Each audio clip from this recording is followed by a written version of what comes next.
નમસ્કાર, જય હિન્દ, જય ભારત, રાધે રાધે. સ્વાગત છે તમારું આપણી YouTube channel government pension salary infant ન્યૂઝમાં. તો આજે આપણે વાત કરવાના છીએ કે ગુજરાત રાજ્યના વિધવા મહિલાઓ માટે 4 સુવિધાઓમાં જે મોટો વધારો કરવામાં આવ્યો છે તેના વિશે.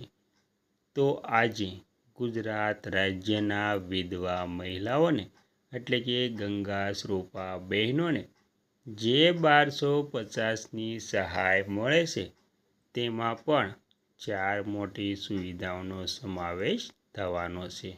તો જે 4 મોટી સુવિધાઓ છે તેનો લાભ લેવા માટે વિધવા મહિલાઓએ ક્યાં અને કઈ જગ્યાએ ફોર્મ ભરવું પડશે અથવા તો ઘરે બેઠા સાવ સરળ રીતે કેવી રીતે આ 4 સુવિધાનો લાભ લઈ શકશે તેના માટે તેને ઓફલાઈન કે ઓનલાઈન કઈ પ્રક્રિયા કરવાની રહેશે અને તેના માટે કયા કયા પુરાવા આપવા પડશે તેની સંપૂર્ણ વાત આજે આપણે આ વિડીયો મારફતે કરવાના છીએ. તેથી વિડીયોને અંત સુધી જોવા નમ્ર વિનંતી. અને તમે આપણી ચેનલમાં નવા હોય તો આપણી ચેનલને પણ સબસ્ક્રાઈબ કરવા નમ્ર વિનંતી. કેમ કે આવી કોઈ પણ નવી અપડેટ આવે તે નોટિફિકેશન સૌથી પહેલાં તમને મળી જાય. અને વિડીયો ગમે તો લાઈક કરવાનું ભૂલતા નહીં.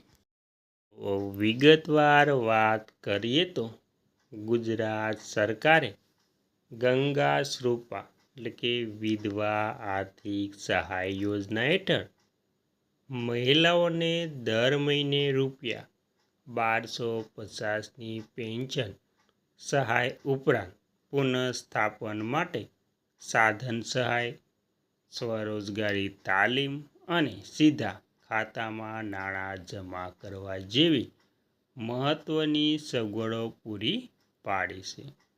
તેમાં વિધવા મહિલાઓ માટેની મુખ્ય સુવિધાઓ અને યોજનાઓ.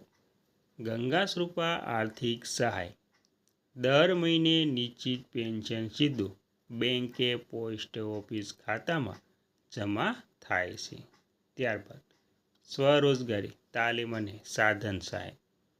વ્યવસાય શરૂ કરવા માટે ₹5000 સુધીની સાધન સહાય કે લોન મળે છે.